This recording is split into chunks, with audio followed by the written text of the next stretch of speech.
Leeds, Saints and Hull KR lost. One act of foul play could come at a cost. Mikey Lewis sin-binned for tripping someone up, with the Broncos in town for the World Club Cup. Warrington's win put a smile on Sam's face, but it's currently the Dragons who sit in first place. Halifax Panthers have gone to the wall. Will there be more clubs who will soon take a fall? The first round of Super League has been and gone. Hear all about it now with Big Lee and John. Welcome to the 9th episode of Super League 360, a podcast primarily about the top tier of British Rugby League. How are you, Johnny? I'm very well. That was, I have to say, great poetry there. I'm getting better each week. I'm going to do a poem every week now. You're setting the bar high. Mm-hmm. People will think I've married to a man or something. I'm not. I'm very. There's anything wrong with that. You can marry anyone you like. Banana, a man. No offense. I'm just saying. I'm a man. This weekend, John. We've probably just had our podcast cancelled now for what I've just said. But all the events looked good, didn't they? At Super League, it was a great weekend. I think for British Rugby League, not many people are as critical of British Rugby League in general as you or I, and we get criticised a lot for that. But at the same time, I was so happy for the game what I saw this weekend. Yeah, 100%. I mean, I think a few people have said best opening round of Super League ever. I've not seen all 31 rounds, even though I am that old. But look, it was a fantastic round, as you said. Just great to see everything from Thursday night's opener to the games on Friday, the games on Saturday, and even the Cas game just gone past. Cas were very good. Big, sellouts, upsets, some great tries, a bit of controversy, a bit of drama. Had everything. More of the same, please. It was, I think it was probably the best opening Super League could hope for. So it's fantastic to see. For me, it was all the events look good. I mean, when I think back of opening rounds of Super League, obviously the very first one when Paris played Sheffield and managed to get the win. All the events look good. There was great crowds, and that's all we ask for, isn't it? We don't care that the stadia are small at times. That's Rugby League people don't care about that. We just want to see what we've got maximised. We had a record crowd in Warrington that's more than half a century. Yep. They've broken a record that's over half a century. Best non-derby crowd for a decade in Hull. There was house full signs everywhere. In terms of the football played, I mean, obviously over time I will be doing more and more analysis videos, and of course we've spoken regularly about the calibre of signings, etc. But in terms of sporting theatre, it was definitely excellent. I mean, all games were something in the region of 20 points to 18 or 16 or something like that. So I guess my question to you, John, is how has this happened? Is it just a freak that it's all happened this weekend, or have you seen things on the ground that have made this happen? I mean, that's a good question. I think obviously there is the ruck changes, which has sped things up a bit. There was a lot of penalties. I know a lot of people complaining about the refereeing, and obviously there are variations between, what is considered a penalty in six again and what isn't. But I thought it was just great contest. Look, first game around the season, everyone's prepared months for this. Like every team, every player is going to be out for it. Most teams will have, at least 17 fit players, so they're not carrying injuries like they will throughout the season. And I think what happened with York and Hull KR, I mean, I'm sure Bradford and Toulouse were already pumped up and really geared for their games, but it probably just gave a bit more confidence to them as well. Just, the fact that, hey, we might have been a championship team, but we can match it with the example of York, the best team in the competition last year. So, it had a bit of everything. There was a bit of drama off the field. There was, John Wilkin speaking out very boldly about St Helens. We had some fantastic tries. Like the weather and this is a factor, obviously, for anyone listening in Australia. The weather in England, it's rained every day this year. So what are we for about 6 weeks? And it is also bloody cold. And I think in Catalans in the south of France, there was something like 180-degree winds or something before. It was a mud field, but some of the skill on show, the underarm offload to set up on the tries, the physicality of that was brilliant. And, Kai Taylor-Ray stepping around, it had a bit of everything. So it's exactly what you would want. I think people say this a lot as well, but, it's often things off the field that let the sport down, but the players in rugby league very rarely do. Let the sport down. So the players did their part, and I think the fans also deserve credit because they did their part as well. They turned up even in pretty shit weather. They turned up, and the atmosphere. I was at the York game. The atmosphere there was fantastic. The Warrington game on the TV, that atmosphere looked great at Lee, looked great at Hull.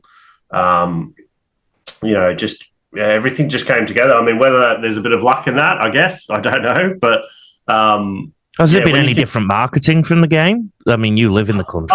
There's a new ad campaign, but I don't think there's not been an increase in ad budget or anything like that. And if anything, I think in terms of national newspaper coverage and maybe mainstream coverage, has probably been less. But look, I think all the clubs really, like Warrington, have put a lot of money into their stadium and, setting up that first game, and, Lee and Wakefield did a lot to sort of, the fan experience at their game. So I think everyone's working hard to maximise what they've got. But it just all came together, and it's been fantastic. There's so many talking points from all of those games. I'm sure we won't be able to cover them all in this pod. Some so-called journalists that you've expressed reservations about in the past, I won't name, decided to say that it was vindication for the 14 teams being brought into Super League. He called that one a bit early. Some people have suggested just on that, Lee. I think colleague Steve Maxwell said the same. Look, I would say it's round one, so you wouldn't, you don't want to go too early, shall we say? Oh, there's been shock results in the opening round of Super League quite regularly. I mean, last year we had a 1-0 victory. Yeah, in round one. Of course, and that was fantastic from Lee. And I wouldn't say that was. I mean, that was an upset of sorts, but Lee, have been a top team for a couple of years now, so it wasn't the biggest upset. I think the scoreline was the upset.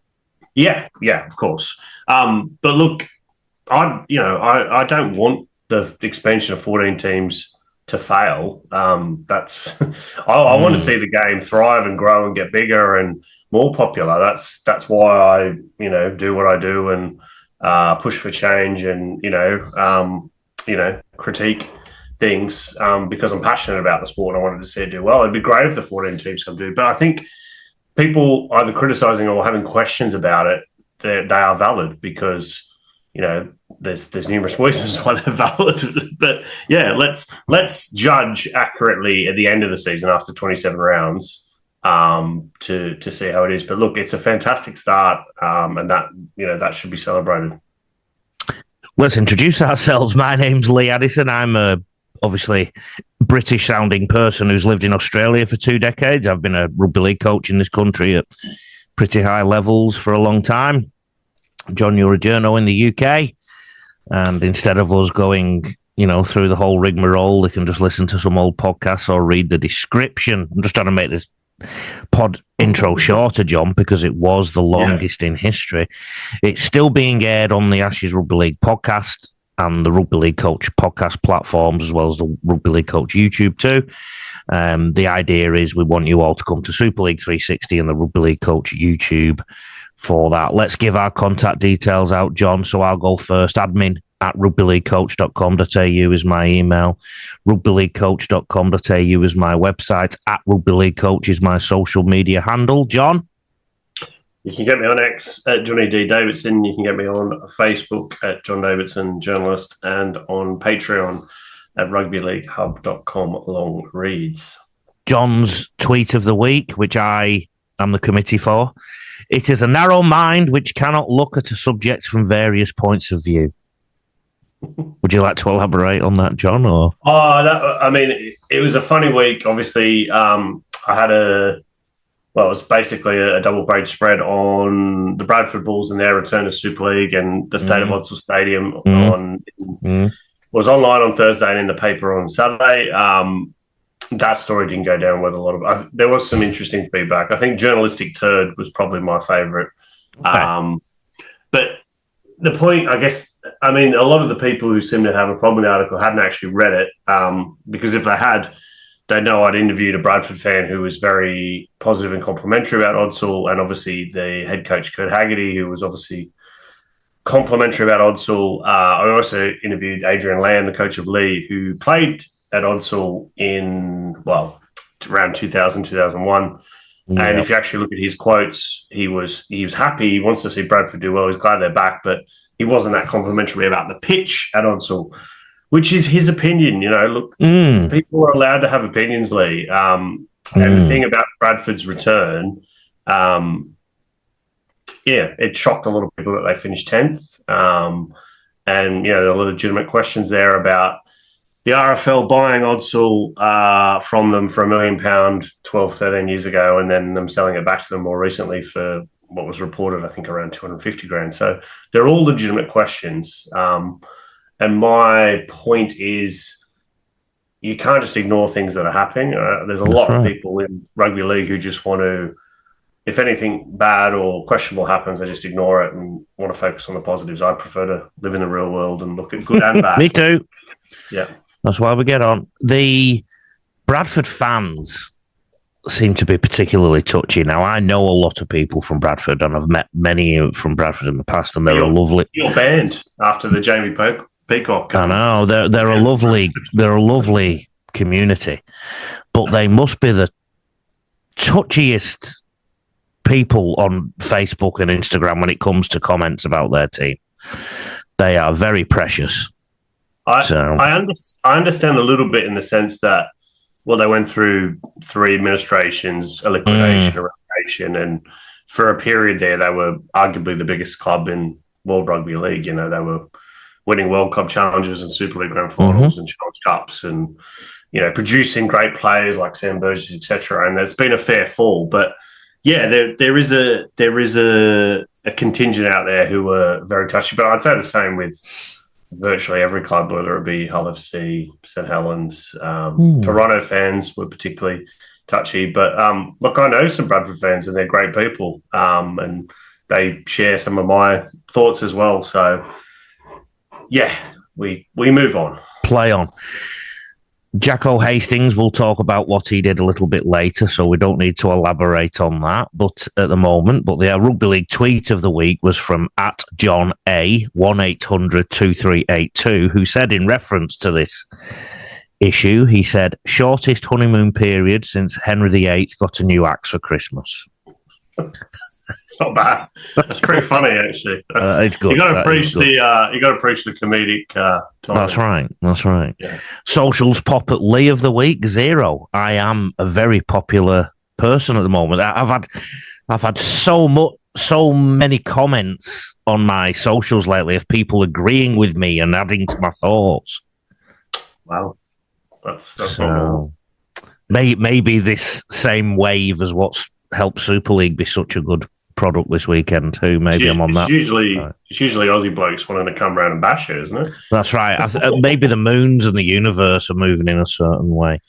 Questions. James Varley, our friend, said whether the NRL should invest in a franchise in South Wales, right from grassroots community up to a Super League club. Rather, I should say, he asked this. The rugby passion is there, and rugby union is in a terrible state in Wales at the moment. So, John, Wales are on the knees, rugby-wise. Should the NRL seize this and decide to try and do something in South Wales? I don't think the NRL, just from looking at it from a business case, I don't think they would ever invest in say, one club and not have a say in how, the wider game is being run. That doesn't seem like a smart decision to me. There's been a few people over here, obviously, for those who don't follow rugby union in Wales, rugby union's been perhaps, mate, much like Australian rugby union, or even worse at the moment, in a massive hole for a few years ever since they beat the Wallabies in the 23 World Cup, and now they're cutting franchises, their clubs as well. But in saying that, I don't think the RFL doesn't have any money to invest in Wales, to put it mildly, but I don't think you can just engineer rugby league in Wales. Like, obviously, it's a small sport there. There are some people into it, but we've had the Crusaders in Super League before they went bust. What was it, about 14 years ago? I think there need to be a whole kind of strategy for Wales, which would take a long time. You can't just whack a club in there. So it would need another Darren Lockyer and Grant Weishall. I think I mean, there's only one semi-professional club in there that's North Wales Crusaders. West Wales, which was South Wales before that, went bust a couple of years ago. They don't get big crowds. There's not a huge, Wales as a rugby league playing nation, if you remember from, I guess, even the mid-90s when they did well in the World Cup. But before that was because of all the rugby union players who were coming across. But that doesn't happen anymore. So I think it's a bit pie in the sky in the short term.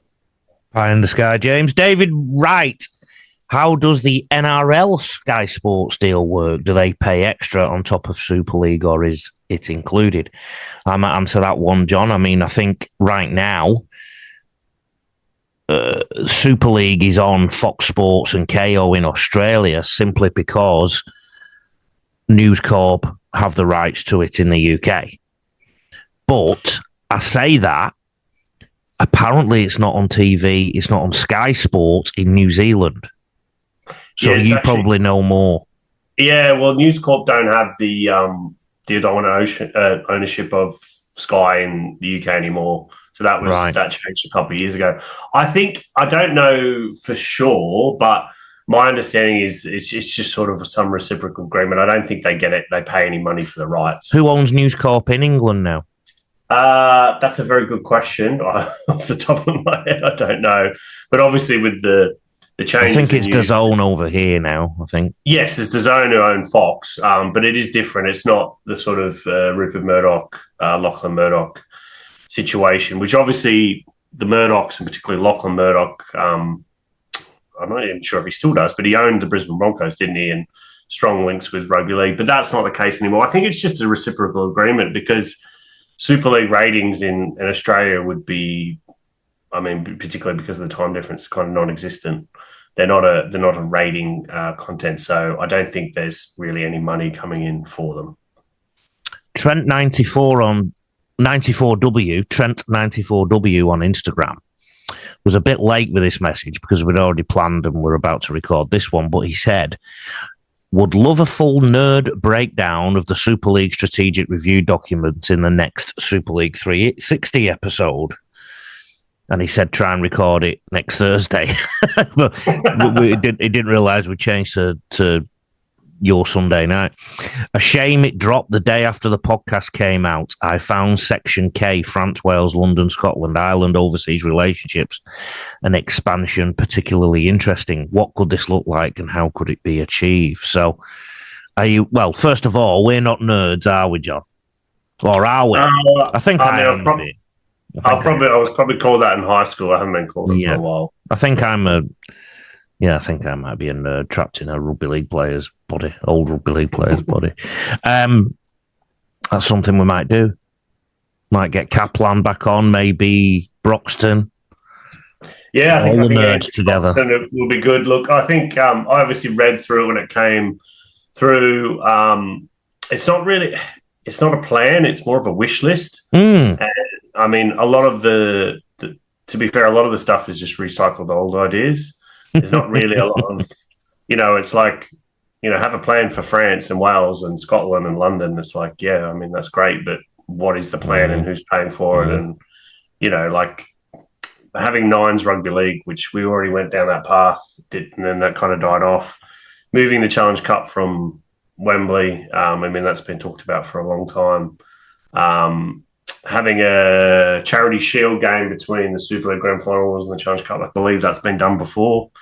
So, yeah, there's a lot of stuff in there that's just really more of a wish list. But how is it going to be achieved, and who pays for it are kind of the questions that there are no answers for at this point. We might get the nerds together. News-wise, I think the big one out of the weekend is that Mikey Lewis could potentially miss the World Club Challenge, Las Vegas, for the trip he did late in the York Knights loss. When is the disciplinary hearing?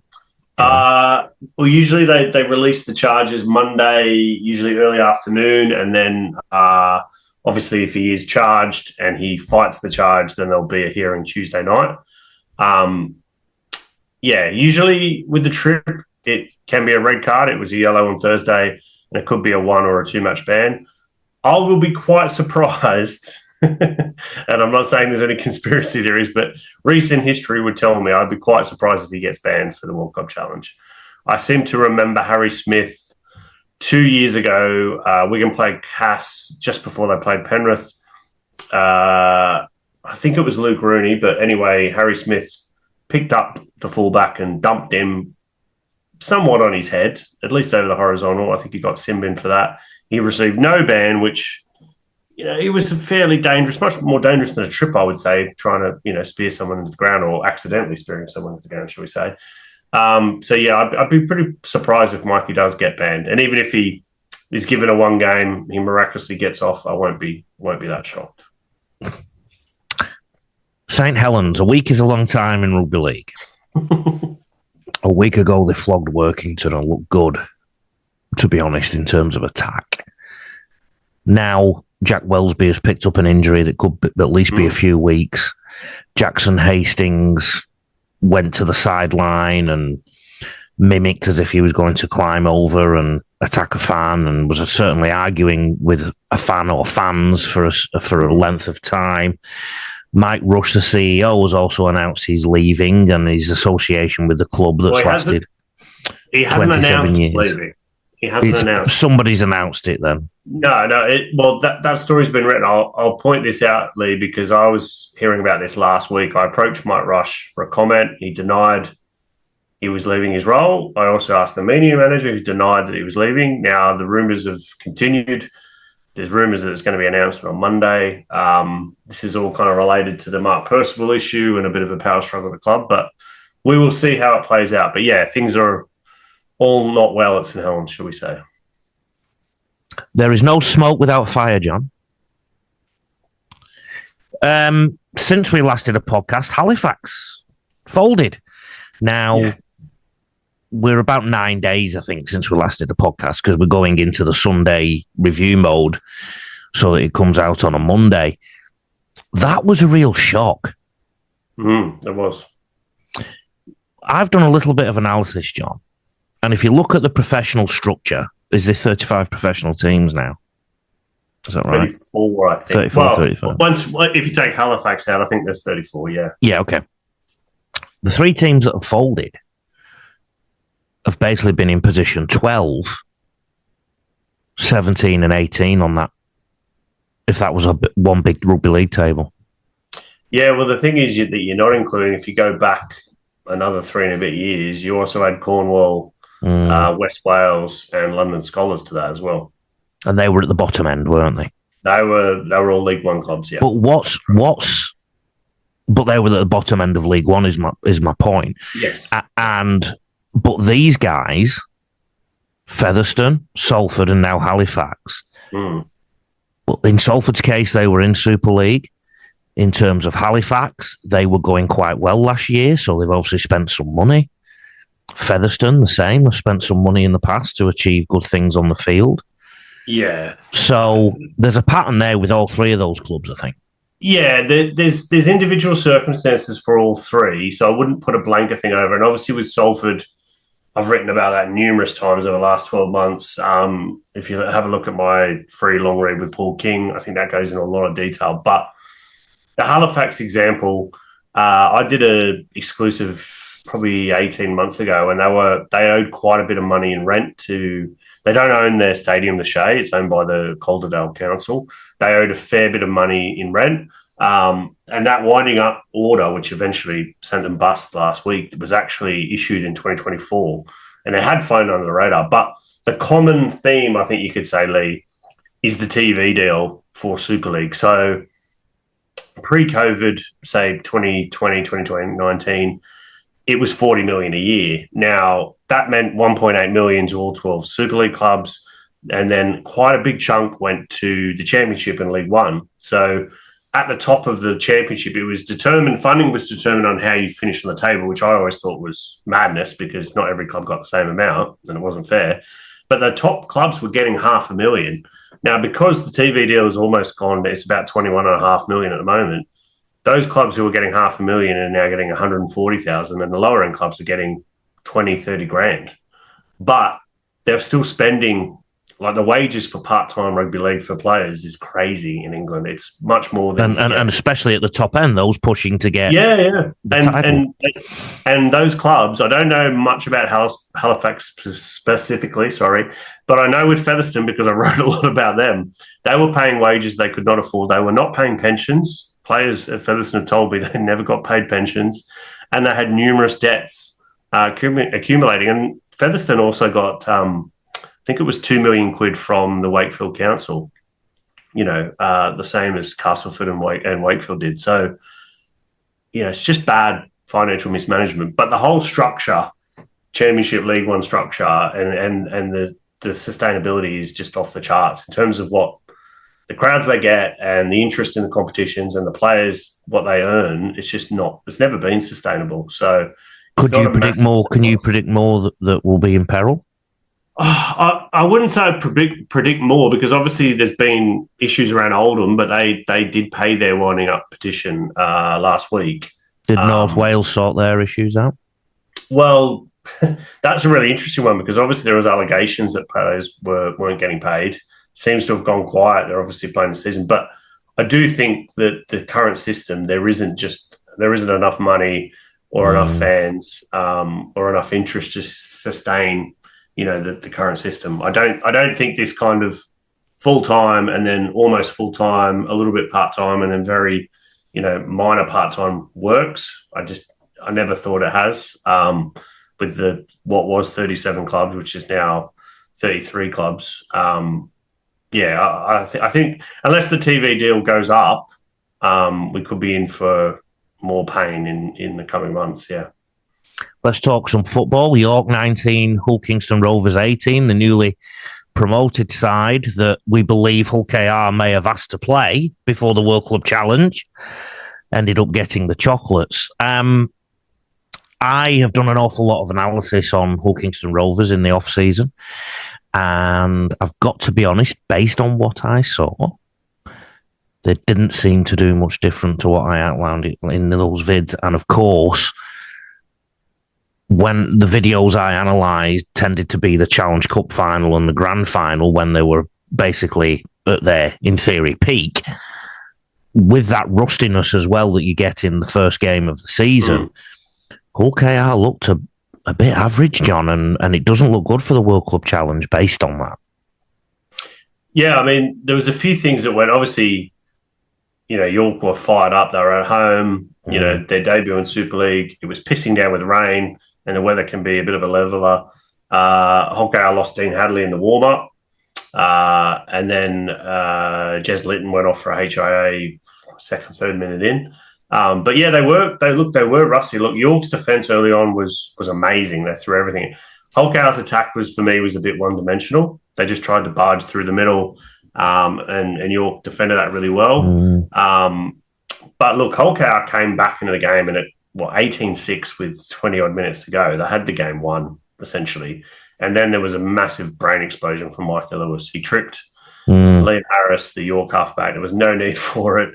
And that sent them down to 12 men. And then they scored 2 tries. And look, they just, they took their chances. It was a really strange game in that way. But look, it was a fantastic result. And, you've got to, York is just such a great story. Like, you've got to be happy for them. But yeah, it was pretty disappointing night for Hull KR. They'll need to, and I've no doubt they will be better against the Broncos, but they will need to lift several notches to have a chance of beating the Broncos. In this week's analysis video, we're actually going to look at some of the ways that the tries were scored and how they were conceded, because what many coaches will be doing this week, John, is looking at their opposition this week and seeing if one edge is slightly weaker than the other, if they were conceding tries in the middle of the field in terms of, around the forwards, if they were conceding breaks in the middle of the field in terms of near the halfway line. And therefore, I've done a bit of analysis in and around that. Now, York got a little bit wrong on their own goal line, and that will be a worry for them because, like you said, Hull KR were very direct, and Hull KR's tries were basically forwards falling over the line. Yeah. Right? So, I mean, I don't know if you should be conceding those tries at the top level, quite frankly. And a word of caution for all those excited by Toulouse, Bradford, and York. Your first game, if you don't win your first game or don't play well in your first game, then it's only going to get harder from there, basically. In terms of Hull KR, one of the things I picked up during the off-season is when they are defending, particularly in their own half, they can be too aggressive sometimes, John. So sometimes you have to just make a tackle, particularly on your own goal line. And if you are too aggressive, that leads to things like coming out the line, trying to hit someone. So Joe Burgess, for example, got one very wrong for York's first try. He didn't need to come out of the line. There was a couple of occasions too where players came out of the line to try and hit someone, and it just led to breaks or tries. And I guess when they play Brisbane this week, they've got to be smarter than that. They absolutely have got to be smarter than that. Now, I know they have to be physical on Payne Haas, but at the same time, you've got to make defensive plays that have a less margin for error. So, in other words, less chance of failing. And Hull KR are getting that balance quite wrong, I'm finding. And if they don't fix it very quickly, and Brisbane attack clicks, and Brisbane have done what many World Club Challenge teams from Australia have done when they've won. They've had an opposed session a week before. Because this is something I analyse quite significantly. I like to see British teams playing Australian teams. It's my favourite thing, like the Ashes. And basically, some Australian teams come over, and I remember stories. I won't name the team, I won't name the coach, but I can tell you a story that during a World Club Challenge game once, the coach, resplendent in Hawaiian shirt, decided to have an ablution on the main concourse halfway through the first half. Not on the main concourse, in the toilets in the main concourse. So that is a sign that some of them come on holiday as well. But Brisbane Broncos are preparing properly for this. And it's going to be a big week for Hull KR. But don't worry, we'll go back to that soon. The Catalans 24, Huddersfield 10. That was probably the only crowd, John, that wasn't full house signs or nearly. There was a few empty seats there, but geez, it was persisting down in south of France. Yeah, I think obviously it was rainy. There was a huge amount of mud, and I think there'd been like weather warnings in Perpignan. So, and in fairness, not having a crack at Huddersfield, but they probably don't take a lot of fans either. So I think it was 7,000 something, and their average last year was 9 and a bit thousand. And generally, you get more away fans when it warms up and we move into summer. But I thought it was quite an entertaining game. Huddersfield defended quite well early, but there was some lovely play from Catalans. I think the player of the match for me was the centre. I'm just trying to remember his name. Solomona, I don't know actually how to pronounce it, but Fatape. Fatape, yeah, he destroyed, I think it was Tane Mild on numerous occasions, scored a try, set up a try, outrageous offload. Charlie Staines looked good at fullback. Obviously, he's a winger, but he's playing at fullback.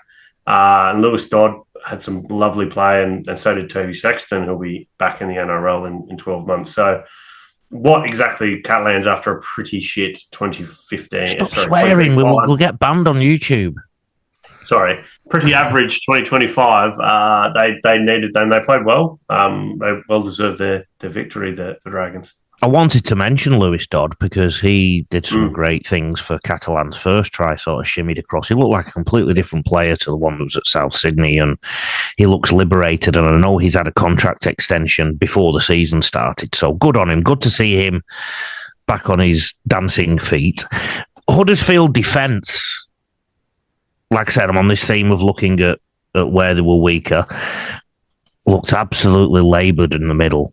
I mean, I know the field was wet and sloshy, but it looked tired and it was frightfully out of shape on the edges, particularly the right edge, which I think was Fartape and Milne, I think. Is that right? So, yeah, I think you're right. So what happened? What happens, John, when players know that the opposition centre or people on that side of the field have got it over them physically? They tend to overindulge in terms of trying to fly out of the line. And I guess this is what I'm referring to in terms of Hull KR. They need a bit more composure. Well, Huddersfield lost all composure there, and whoever's playing them this week, I think, will be having a real go at that edge of Huddersfield. Warrington 24, St Helens 14. I mean, it's so interesting, this. Sam Burgess is a coach under pressure, and all the off-season noises were how much better St Helens were going to be in attack. Instead, it was Warrington's night. It was a sellout. It was a dominant win. Mm-hmm. It was. And like I said, a week is a long time in rugby league. One thing about Paul Rowley's sides, John, and I've analysed his sides from when he was coach of Salford, they tend to be a bit looser, significantly looser in defence than they are in attack. I think they're a bit too heavily leaned in attack. And based on round one, this could be an issue. The right edge of St Helens, I think it was Robinson, missed a tackle for one try. Saylor missed a tackle for the second try. Wendell Saylor's son, Tristan, was a speed bump for much of the night. He was. And that would suggest why he's been used at fullback. No, it was that.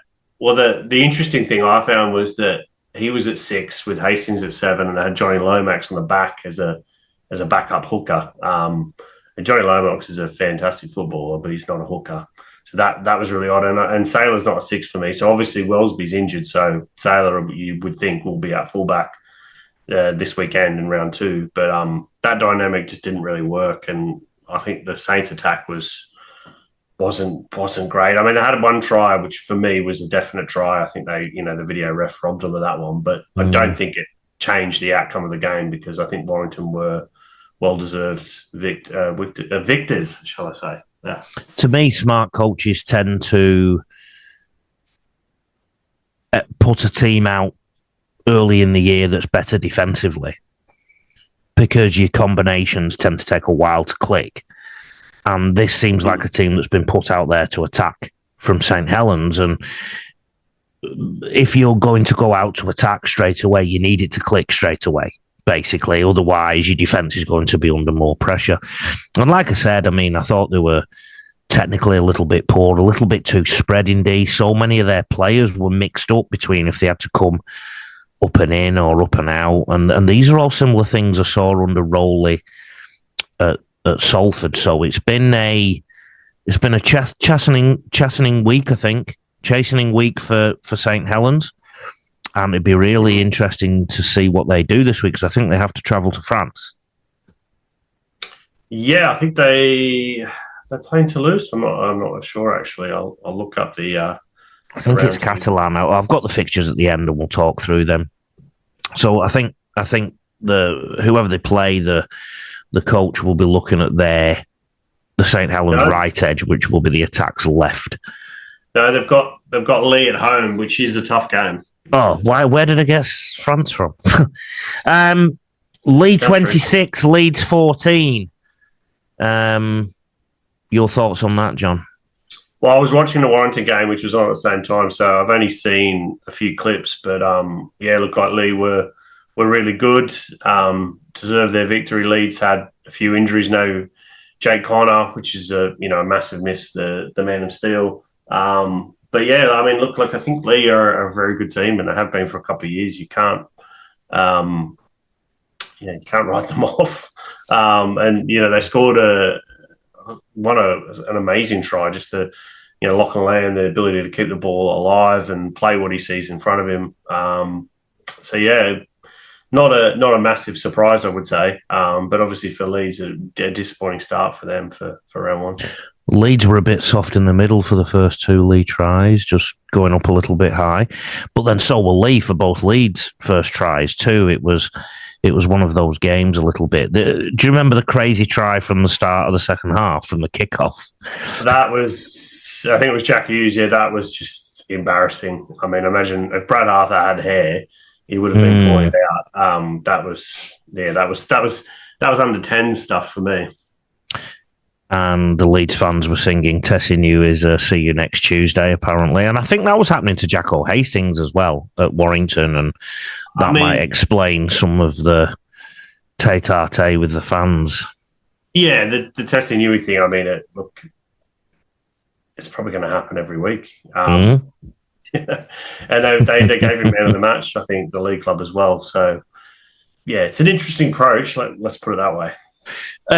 I should have mentioned this during the Warrington St Helens review. Jacko Hastings talking to the fans as he did, and what do you make of that?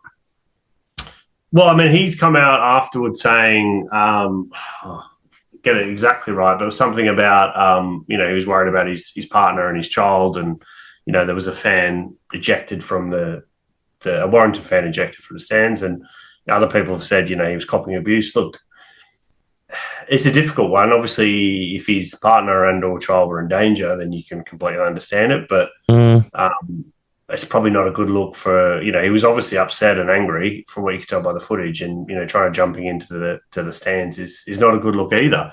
I spoke to officials at the Warrington club. They weren't aware of it. So I don't know if any Warrington fan actually was ejected. But yeah, it's not a great start, is it?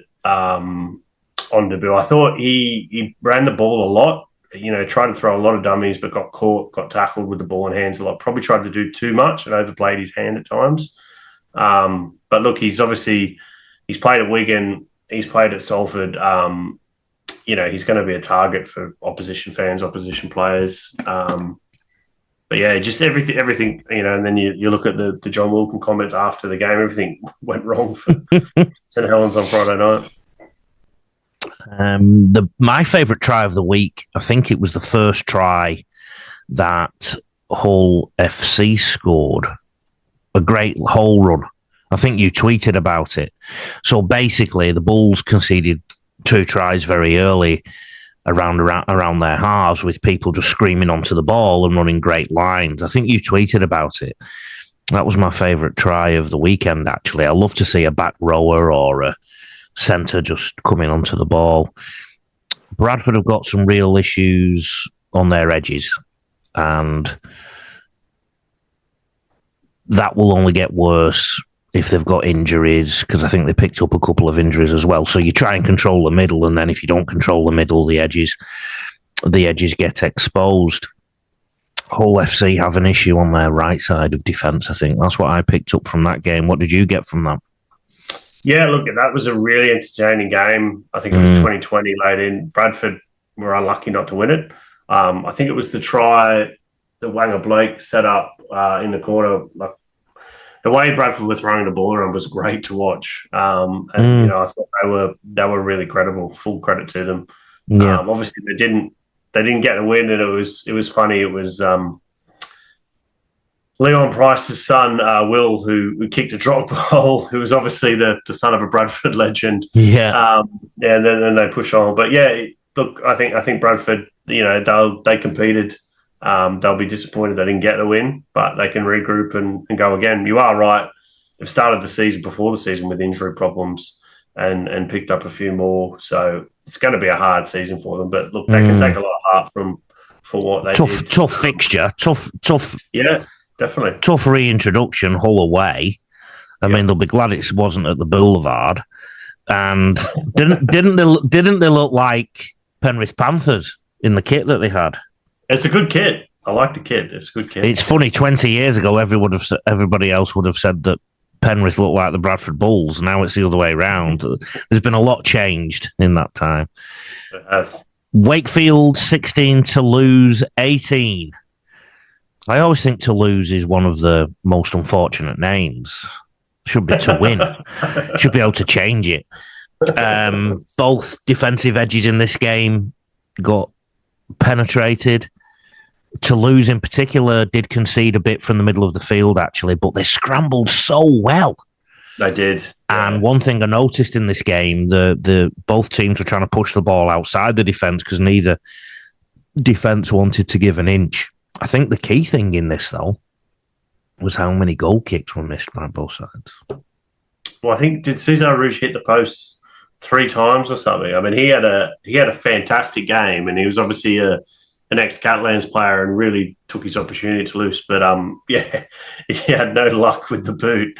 But he was great. Ollie Asholbot, the fullback for Toulouse, was fantastic. This was just a great game. And I think, after what Wakefield did last year, most people would have expected, and I'm sure the bookies had Wakefield as big favourites.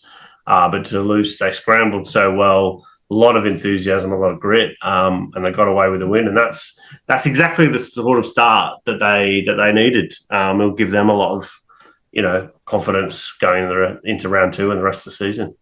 I remember looking at Ollie Asholbot and thinking, geez, he looks so French, just in his mannerisms and whatnot. And I think he's from Widnes. He's from Widnes. It's an interesting hairdo. Just in his mannerisms and the way he celebrated things. And then we had Cass versus Wigan overnight. I think Wigan were quite comfortable in this, actually, and then fell asleep. I think Wigan probably controlled the majority of the game in terms of pressure and field position and whatnot. I think that's a bit hard on Cass. I thought Cass were really credible. They made some mistakes, which they coughed up some cheap ball, but I thought it was really fight to Cass. That game last year, they probably would have beaten by 40. But Wigan did control it on the scoreboard. I mean, they went to,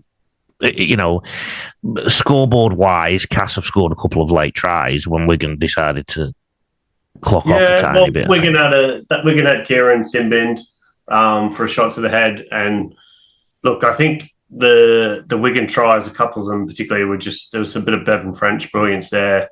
I think that ability that Dry Field has to kind of drift across the field, open things up. The same with French, and Eckersley was very good on the edges. But the probably highlight for Wigan, it was a Wigan of old, probably Wigan 2024 performance. And Mago, Patrick Mago, he was knocking blokes out of the way and carrying the ball really strong. So it was good. It was a really good. I was going to say, when you said he was knocking blokes out of the way, was this on his way to the ground or?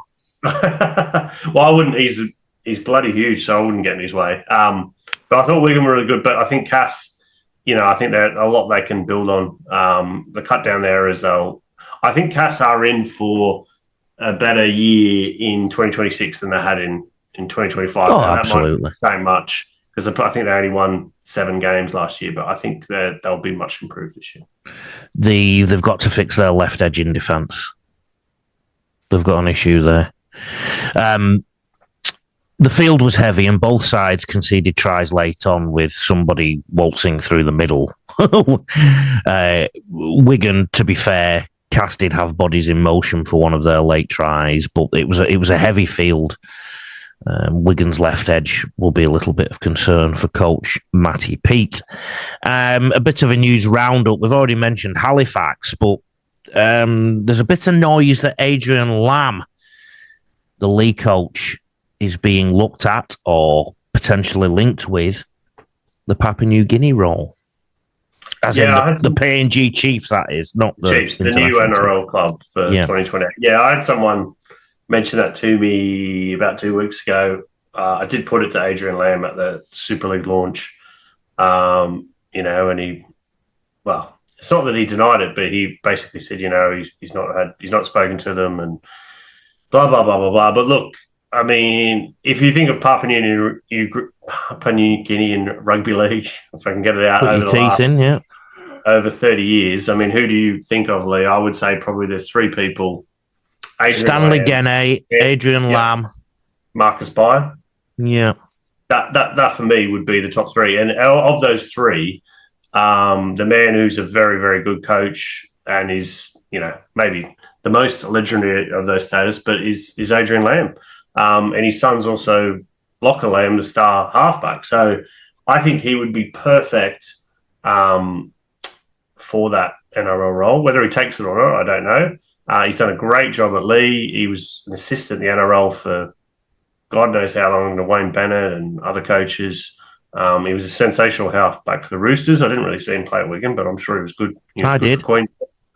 Yeah. I think he'd be, born and raised in Port Moresby before he moved to Queensland. I think at 8 or 9 years old, I think he'd be great for the PNG Chiefs. But we'll see on that one. I think if there is any movement, it won't be till the end of this year because obviously he would need, I would say, much like Mal Meninga, 2027 to recruit for PNG to come in 2028. Yeah, I'm wondering if that place needs another year. You did mention briefly the Super League launch. Tell us about that. You did get us some audio, but it was hard for me to put it into the podcast because you don't own a microphone.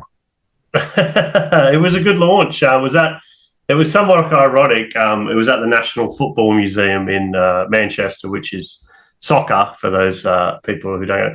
And for me, I mean, it is a lovely venue. It is funny, though. You wouldn't probably get rugby union launching an event at a National Rugby League museum or cricket museum. Yeah, but look, it was well done. It was a great celebration of the 30 years of Super League. A lot of ex-legendary players there, some old shirts, some great mock-ups of past great players. I've been to probably 12, 13 launches. It was definitely one of the better ones. We even got a few free beers, which is always nice for the poor journos like myself. It was a good launch. There was lots of people, up for interview, and I think it flowed well into what we've just seen in round one. Note to listeners: if journalists say the launch was good, they got free beer. Johnny's jab this week. I think you've already mentioned this. I've got it down as fan trolling of John Davidson. So you've had a tough week this week. It's just par for the course. As I said, I think journalistic turd was my highlight. I think journalistic the year or two before I had journalistic bin dipper. But yeah, journalistic what? Bin dipper. That was an interesting one. That was a year or two before. But yeah, no, look, I'm not sure what the reason is for this, but I don't choose the images in an article that goes in the eye. No. Or whatever. No. I mean, that's a sub-editor's job. I don't generally write the headlines either. No. And also, while I do pitch stories and pitch ideas for this one, this wasn't my idea. It was, but the point is, the Bradford story is a valid story. I know a lot of people don't want to acknowledge it or want to ignore it or think that everything's great at Onslow, but they're legitimate questions. So that is the role of the media. And if you actually read the article, which it seems like a lot of people did, I think it was fair and balanced. But look, people are entitled to their opinion. I found a lot of the abuse I found quite funny, actually. Mate, journalistic turd, like with feces, with excrement, you actually get the truth come out in the bowl. So if you've had sweet corn, you'll see it in the bowl. So if you've had red wine, Guinness, you'll see it in the bowl, so on and so forth. So I think it's a compliment. Lee's laugh. I want to talk about fields in Yorkshire. Castleford's pitch looked like a paddock today. What's been going on there during the off-season? Look, it has been raining every day, Lee, to be fair. It doesn't mean anybody has to run at it on it. I don't think they train on the jungle pitch. They've got an Astro being built next door if it's not finished. But it was a mud. But look, the weather has been shocking. I mean, so it's people forget maybe in Australia that Super League moved to summer in 1996 from winter rugby. But we're in February, and February is the final month of winter, and often it snows in February. So we're still quite far from summer. I prefer to call February the start of the end of winter, which ends about middle of June. And summer in England usually runs for 4 weeks or 3 weeks if you're lucky. A week in August. Yeah. Lee's laugh as well this week. I only realised this week that the Odsal pitch, at risk of incurring the wrath of the city of Bradford, don't say it, is only 88 metres long and 55 metres wide. It's the smallest pitch in Super League, but it is minimum standard, so it's allowed. I think Dewsbury's might be smaller, and in Super League. I know, yeah. I think Dewsbury I'm just saying in general that Dewsbury might be smaller. 88 metres. So in Australia, every pitch is exactly the same size. 100 metres long and 68 metres wide. So putting this into context, it's 12 metres shorter than that, and you've got to feel for the poor referees marking the 10 because divide 88 by 10 and you have 8.8. Well, I said this to Kurt Haggerty at the launch when I was doing an interview with him. It could be quite an advantage for Bradford because being their home pitch, they'll train on it, they'll know, the intricacies and how to exploit it to their advantage. So it might be, quite a good advantage for them. Well, you told me that you like the football that Bradford played against Hull, the expansive football. Well, I like the way they move the ball. It's not 5 drives and a kick. It's you can't really do that as much on a 55-metre wide field. That's maybe harder to do. 13 metres less. That's a lot. Lots of inside runners on either side, and great skills, quick hands. I remember coaching at Dewsbury once, and I didn't know that the field was so small, and I literally changed the game plan based on the field. I just said to the players, "Plough down the middle." And what about the hill? Surely that yeah, of course, yeah. But 88 metres length is one thing, but 55 metres wide is quite significant. And you understand now why Bradford built such a big side in their glory years, because they would have had to literally power through teams. And Kurt Haggerty will have to be careful with his expansive football because he will literally end up on the speedway track if they're not careful. There's no speedway this year. They've stopped that, so that's a plus. But there's still a track. I believe so. Yeah, this week, big game Thursday, John, Friday morning in Australia, and we're going to do a quick recap pod straight after it, aren't we? We are. I can't wait to go to beautiful sunny Hull and the M62. Can't sense sarcasm in that sentence at all. No. It will be a great game. I'm a big fan of the World Cup Challenge. The opportunity to see the NRL champions in the flesh. Obviously, saw a few of their players in the Ashes not long ago, but Reece Walsh and Payne. Well, we didn't see Payne Haas, the South Sydney bound Payne Haas. I mean, that's another element to it. But it should be a great game and look, a sellout at the MKM. Seeing Hull KR play as the home team in the MKM will be weird. How much do you think that will take away from Hull KR? Yeah, myself and Richard Shaw-Wright asked Elliot Mancella that at the launch, actually, and it did leave him pondering. He must admit it was going to be a strange thing. But look, I think the vast majority of fans will be there cheering them on, so it'll make them feel like a home stadium. Look, it'll be a great occasion. It's really, as you said earlier, Hull KR were not great in round one. If they're missing Mikey Lewis, you would think it's mission impossible. If they've got Mikey Lewis, and obviously if Dean Hadley makes also a comeback from injury, and Tom Lamone missed the first game, I think he's likely to be back for the World Cup Challenge. I think that was more a precautionary thing. But it'll go one way or the other with Hull KR. They'll either get nervous and believe they've not trained hard enough in the off-season, or they will get the bit between their teeth, come back stronger and really go hard. I think I saw them training in the off-season. They've been training hard. I think. So you saw them in one training session, and now that defines their whole pre-season. Exactly. What great observation from you, John. Thank you.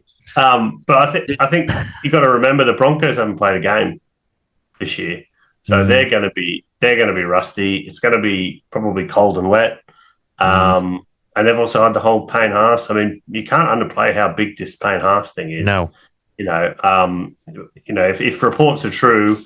That he went to the Rabbitohs and said, just match what the Broncos are offering me and I'll come and sign. Like, that's a fair slap in the face for the Broncos, for Madge, for what they've achieved. So the impact that has on the team dynamic, maybe it will, maybe it won't. We won't know until we see them play. But it'll be great. It'll be a great occasion. If Hull KR want to make Hull FC's ground feel like home, all they need to do is play Erasure songs. The Bradford Bulls play Catalans on Friday. Yes. Which country are they playing in? Are they playing in the Republic of Bradford? Or they're playing? Yes, they are. They're playing in West Yorkshire. That'll be the first home game at Odsal. I think they've planned a big event for that. It'll be a tough game for Bradford because Catalans, I think, they were impressive in round one. So that should be an interesting one. Bulls have got to target this as a win after losing last week. Oh, for sure. Any promoted team needs to start well. So they did start well. They just didn't win on the scoreboard. So they need to try and make sure they turn this one into a victory. But Catalan looked okay against Huddersfield too. Leeds will fancy their chances at home against York. Yeah, look, I think York will be on a high, but as I spoke to Mark Applegarth after the win, obviously he's got to be careful that he can't let his players go too to their heads because they've got 26 rounds more to come. And Leeds at Headingley, they need to win this game. Look, they want to win something this year. They can't be none from two after round two. So I'm not sure if Jake Connor will be back, but they'll be looking at to put in a very good performance to get the 2 points there. Bit disappointing, I think. This was one of the good things of round one, which helped make it bigger as well, is that we didn't have many games clashing, but we've got 3 games on the Friday night, which all kicking off at 8 p.m, which is a real pain in the ass and not great scheduling. It's obviously good for crowds, though. It's good for crowds, but you got to think, Lee, that, and this is, I think, one of the reasons why the NRL doesn't do it, is it hurts your TV ratings. So if you're a fan, I don't know, if you're, say, a fan in London, and you might be a rugby league diehard and watch every game on Sky, you can't watch 3 games that all kick off at the same time. The problem is, if they spread all the games out, then some of the fans won't be able to go. I mean, imagine how many fans, particularly in Yorkshire, are season ticket holders, and even at Wigan and St Helens, season ticket holders for Premier League or Championship football sides, and they tend to play on Saturdays or Sundays. And, many fans in England enjoy both football and rugby league. They do. And I think playing on Friday night is really good for crowds because there tends not to be anything else on a Friday night, sporting-wise. Yeah, I mean, it's also good for corporate hospitality. But if you know with football now, which I'm sure you do know, Lee, it's on in England in every night. It's on Monday. It's on Sunday night. It's Friday night. It's it's the rarest night is probably Friday, isn't it? There's Friday night games on Sky football now pretty much every week, I think. Yeah, but it'll be lower tier most of the time. Yeah, but I think it's more likely with rugby league fans. Say you're a Warrington fan, you'll watch the World Cup Challenge on TV. And if you're at home and your team's not playing on Friday night, you'd probably watch Leeds or St Helens. But, you have to pick one of those games, and it does hurt the overall ratings. One of the reasons Friday night was so good in just gone was because Catalans were on at 6 o'clock on a Friday, which I don't think they've ever been for, which led into perfectly to Warrington and St Helens. So, me, for example, it was a good 4 hours. Rugby Football League make it easier for John. And everyone else. Saints play Lee Yeah. They don't go to France like I thought earlier. Yep. Saints play Lee at home. Lee have had a good win. Saints are under the cosh a little bit. Massive week for St Helens Rugby League Club. Yeah, it is. I mean, Matty Lee's already injured. Jack Wells will be injured for months. The kind of issue there with Jackson Hastings after the Warrington game, and obviously a lot of speculation about Mike Rush, the CEO, and what's happening behind the scenes. So, yeah, a bit of a perfect storm for St Helens. I think Lee will be licking their lips at this one and really fancying their chances. Saturday's fixtures, Toulouse host Castleford. Castleford will still have this game down as something that they can get 2 points from, but having played on Sunday, the last fixture, then having to travel to France is going to be a tough ask for them, isn't it? Yeah, I mean, Toulouse's first home game, they'll be fired up. This should be a really good game. I think Cass will be going there, desperate for the win. They won't be going there to lose. They won't be going there to lose, but Toulouse they won't be going to Toulouse to lose. Okay, let's move on. I think the fixture of the round, apart from the World Club Challenge, is the Wigan versus Hull FC game. Yeah, should be a good one. I mean, Hull FC knocked Wigan out of the Challenge Cup. I think it was in the quarterfinal stage last year, which was a big shock. Wigan at home, look, I think they'll have too much in the tank for Hull FC. Okay, is that based on what you've seen this weekend? Yeah, based by just the intent, I think, from Wigan. It looked like Field and French were back to their best. And there seemed to be a real determined purpose from Wigan today against Cass. And look, I think Hull FC are a good team and they've got, a lot of attacking weapons.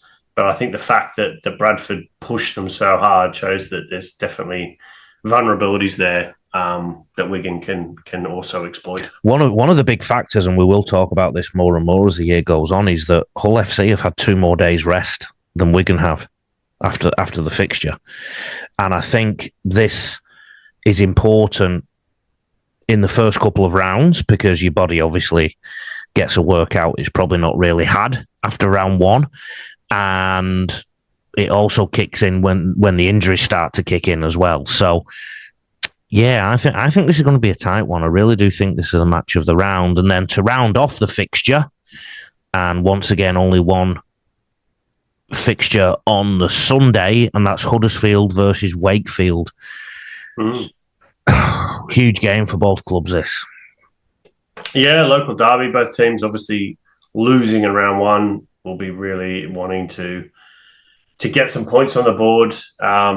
Interested to see what sort of crowd Huddersfield get because they've had a terrible couple of years to be fair. While Wakefield had a great year last year, so I would probably put after watching the performances of both teams, I'd say Wakefield will head into this slight favourites.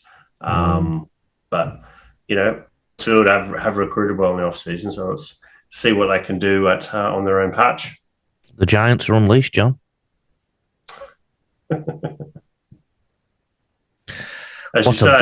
What a bumper episode that was. Just a great round. It's nice to talk about so many great, exciting, thrilling, competitive things. Long may it continue, and obviously I only saw the highlights, but the All-Star game looked, I didn't see the women's, but the men's looked great. The highlights was fantastic, and yeah, rugby league is back, baby. If you are a coach and you're interested in coaching, listen to the Rugby League Coach podcast, or go to rugbyleaguecoach.com.au, or follow me at Rugby League Coach, or email me admin@rugbyleaguecoach.com.au. If you like journalists who whinge about things, then contact Johnny Davidson. Where will they get you, John? Lee.Addison. Can get me on journalistic bin dipper at Johnny D. Davidson on X and Facebook at John Davidson journalist. All lovely comments and banter welcome in this. And for anybody in Bradford, John's address is number 4. Take care, mate. I'm trying to find the button to end this.